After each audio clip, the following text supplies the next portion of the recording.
So this week we have discussed thirst and hunger and trying to figure out if we truly are hungry or if we are just thirsty.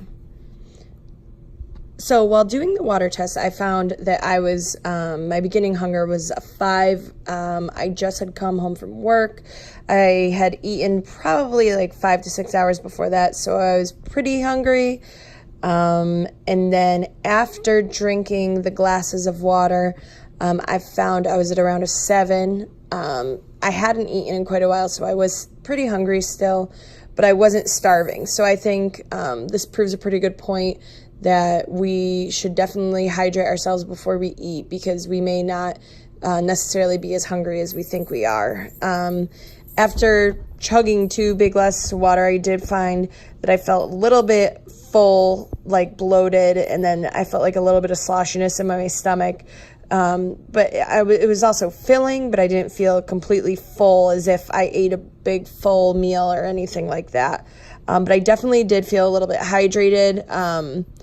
I do find when I drink a good amount of water, I carry around an Nalgene bottle, so when I drink a lot of that, and I drink it in a large amount quickly, that I do feel pretty hydrated and clear-headed at the time. So a big thing is people need to realize they need to hydrate before battling hunger.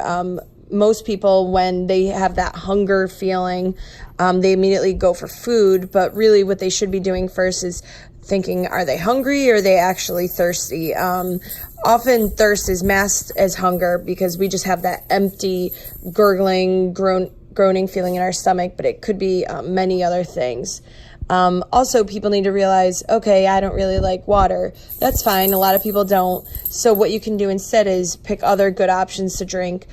Stay away from diet sodas and things like that, or even regular soda, and try to pick healthy things like herbal tea, whether it's hot or iced tea.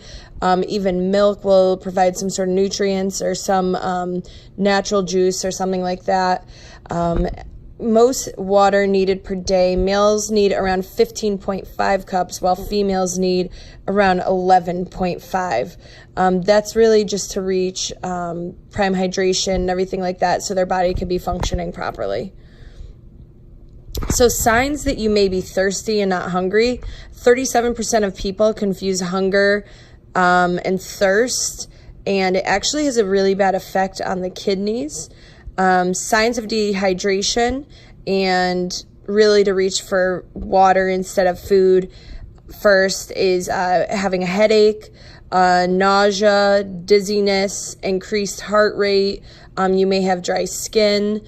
I know sometimes it's hard, and especially if you're working out or something like that, or you're very busy at work and you're not drinking enough water, and even you may have a little snack or something like that, but you aren't drinking water, you definitely can have some negative effects and get lightheaded or see stars.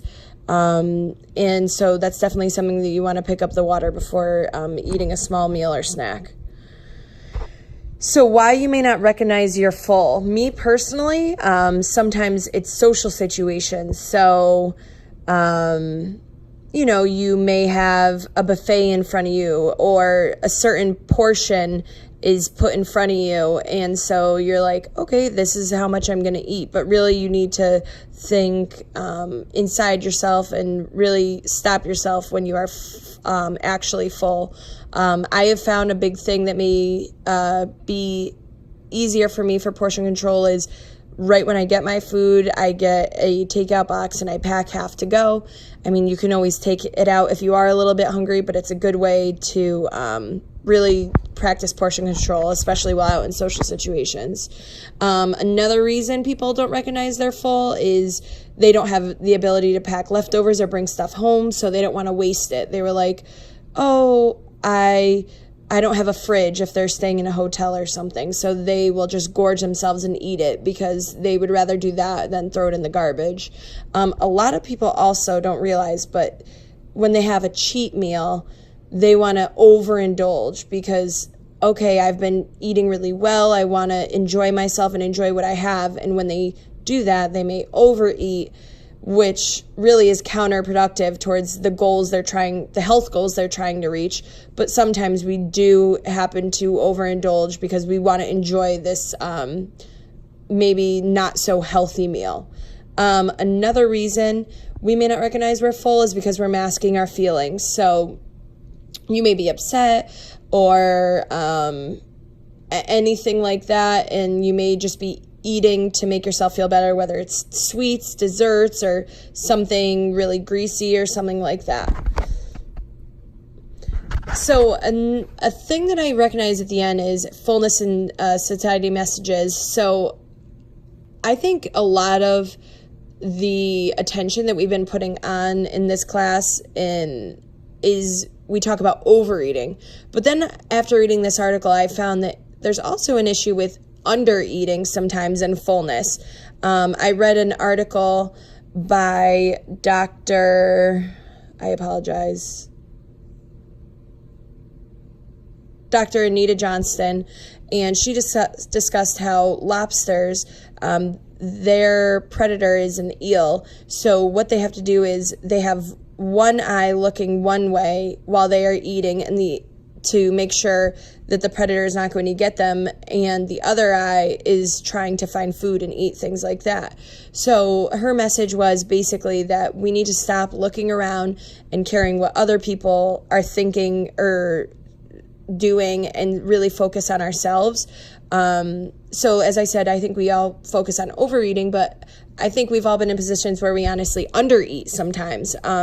Maybe there's an office party and there's pizza brought to the office and you don't want to look like a pig, so you undereat and then you leave yourself starving for the day. I think we really need to start listening to our bodies and not caring what others think, but really caring for ourselves first.